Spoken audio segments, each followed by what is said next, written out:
Hello les investisseurs, j'espère que vous allez bien et bienvenue dans ce nouvel épisode dans lequel on va parler de trois sujets. Tout d'abord, les autorités de la santé américaine qui ont envoyé pas mal de lettres à des entreprises, notamment autour des médicaments pour la perte de poids. Ils ont envoyé des lettres à Novo, à IMS, à Lilly, etc. Ça a fait bouger certaines entreprises, on va en parler. On va aussi parler de la Banque centrale américaine qui va faire son annonce sur les taux d'intérêt. Quelles sont les attentes du marché, qu'est-ce que je fais, je vous partage un petit peu ma vision des choses et évidemment on débriefera aussi cet événement plus tard dans la semaine. Et enfin, il y a eu beaucoup de nouvelles sur Tesla, j'ai reçu pas mal de questions dessus, puisque le titre s'est bien apprécié récemment en bourse, et je vous répondrai à la question qu'est-ce que je fais. Comme d'habitude, si j'ai des positions, notamment sur IMS et Tesla, je vous les partagerai. Évidemment, c'est déjà un conseil d'investissement. Et petite info aussi pour ceux qui veulent nous rejoindre dans la communauté. Déjà, merci à tous ceux qui nous ont rejoints la semaine dernière dans le programme et la communauté, et même aussitôt que hier, il y en a qui sont rentrés dans la communauté, donc bienvenue à vous. Et pour les autres, vous avez les liens en description. Et pour info, du coup, demain, je vous ferai une grosse vidéo avec du quantitatif, un débrief de la Fed aussi. On va passer pas mal d'actions. Donc voilà, et pour ceux qui veulent nous rejoindre, le lien en description. On attaque avec la vidéo. Donc tout d'abord, l'autorité de la santé américaine a envoyé des lettres à pas mal d'entreprises. Et c'est marrant parce que selon les médias qu'on regarde, c'est pas du tout les mêmes discours, ou en tout cas, c'est pas les mêmes gros titres. D'ailleurs, bravo à Zone Bourse parce qu'ils ont bien mentionné pas mal de monde, les plus gros, Eli Lilly, Novo, IMS. Ils n'ont pas fait trop, entre guillemets, dans le répandre de la peur.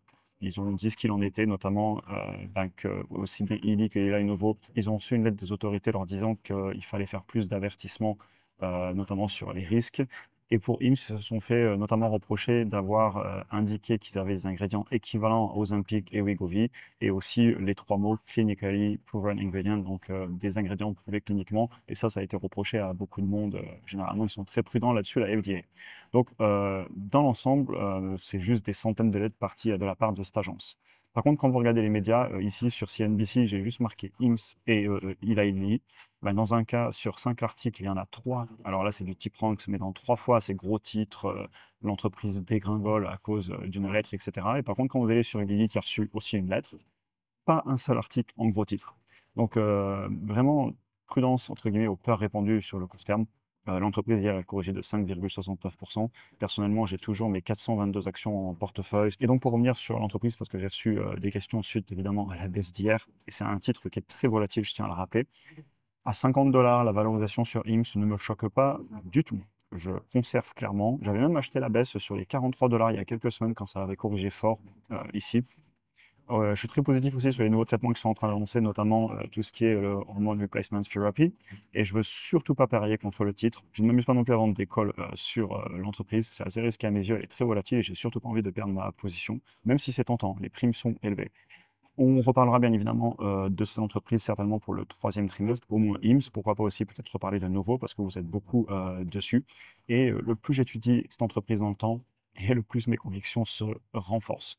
Je sais aussi que vous êtes d'ailleurs plusieurs sur IMS, Novo, Eli Lilly, et tout le narratif autour de ces médicaments pour la perte de poids, les GLP-1, le monde des peptides, ça vous concerne aussi si vous êtes sur Novo ou sur Eli Lilly. D'ailleurs, on avait regardé ensemble les valorisations, notamment sur Novo, et en effet, l'entreprise a énormément corrigé, et on commençait sur des niveaux qui, si on comprend les qualitatifs, on pouvait commencer, je pense, à pousser une analyse un petit peu plus loin, ce qu'on avait fait ensemble. Mais voilà, il y a du négatif, on continuera à suivre tout ça et j'espère qu'un jour le négatif s'en ira. Et donc voilà, je tenais à vous tenir au courant. Maintenant, on passe sur la Fed qui va parler. Et d'ailleurs, en entier, je dis parler demain parce que c'est toujours hier pour vous au moment où je fais cette vidéo quand je l'ai tapé avec le décalage horaire, mais c'est aujourd'hui au moment où vous verrez cette vidéo. Alors, l'attente des marchés. Les marchés, globalement, si vous prenez le CME Fed Watch Tool, ils pensent qu'on aura une baisse des taux. Personnellement, avant juin 2026 et le remplacement de Jérôme Powell, je suis très prudent. Je ne me fais surtout pas de faux espoirs. Ils avaient coupé il y a un an, juste avant les élections. Est-ce qu'ils vont couper pile poil un an plus tard? C'était en septembre aussi l'année dernière. Peut-être. Les marchés semblent penser que oui. Après, pour moi, il y a beaucoup d'indicateurs qui vont dans le sens d'une baisse des taux. Je pense qu'il est temps de le faire. Vous avez ici d'ailleurs les anticipations d'inflation dans 5 ans par les marchés obligataires. Pour l'inflation, le problème est réglé. Ici, vous avez les chiffres de l'inflation officielle des États-Unis. Pareil, vous voyez que ça fait plus d'un an qu'on se balade globalement un petit peu sous les 3%. À savoir, ne pas oublier que la Banque centrale américaine elle a un double mandat. Oui, l'inflation, mais aussi l'emploi.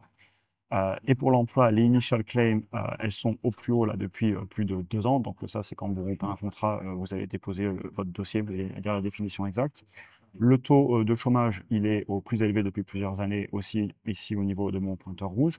Quand on dit baisse des taux, on pense à l'immobilier. L'immobilier, regardez, la dégringolade, on doit être, je sais pas, là, sur le prix médian des ventes de maisons aux États-Unis, on était à pas loin de 440 en médian. Aujourd'hui, on se rapproche des 400, donc ça fait quoi? Peut-être 8% de baisse, faites la calculette. Et de toute façon, ils ont déjà repris une pression monétaire, le M2, donc globalement le dollar en circulation, sans compter tout ce qui est euro-dollar, etc.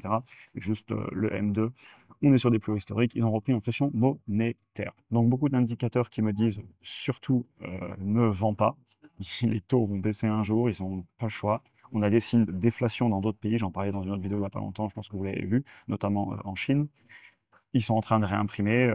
Je vais surtout pas m'amuser à vendre mes actifs. Si ça touche au niveau de mes prix cibles sur pas mal d'entreprises, j'achèterai comme d'habitude. Surtout qu'il y a un peu moins à acheter que les 6 derniers mois. On trouve encore beaucoup d'actions à acheter. Il y a beaucoup de titres, on n'est pas loin des prix cibles. Et d'ailleurs, on a fait énormément de vidéos YouTube sur la chaîne avec plein de nouvelles analyses. Donc, si ça baisse, moi, ça ne me dérangerait pas du tout. Je serais prêt à acheter. Vous pouvez aussi avoir le célèbre Buy the Rumor, Sell the News. Donc, en gros, que les marchés soient sur les plus hauts en ce moment parce qu'on attend la bonne nouvelle et qu'ensuite ça vende un petit peu. C'est totalement hors de mon contrôle. Mais si ça baisse, je suis très preneur. Si vous regardez un petit peu le sentiment des marchés, globalement, le Fear and Greed Index, donc la peur et l'euphorie, on est entre neutre et un tout petit peu d'euphorie là sur les dernières semaines. Et si vous prenez le Sentiment Survey, donc lui c'est plutôt les particuliers, c'est un sondage qui est très connu aux États-Unis, et bien comme en avril, on a beaucoup de personnes qui sont très pessimistes. Personnellement, je suis pas du tout pessimiste. Après, c'est évidemment les gens ils répondent sur le court terme, est-ce qu'ils ont peur en ce moment ou pas. Donc voilà. Et personnellement d'ailleurs, en parlant de bonnes nouvelles, juste au cas où on aurait des bonnes nouvelles, je ne m'amuse surtout pas à vendre des options d'achat, donc les calls.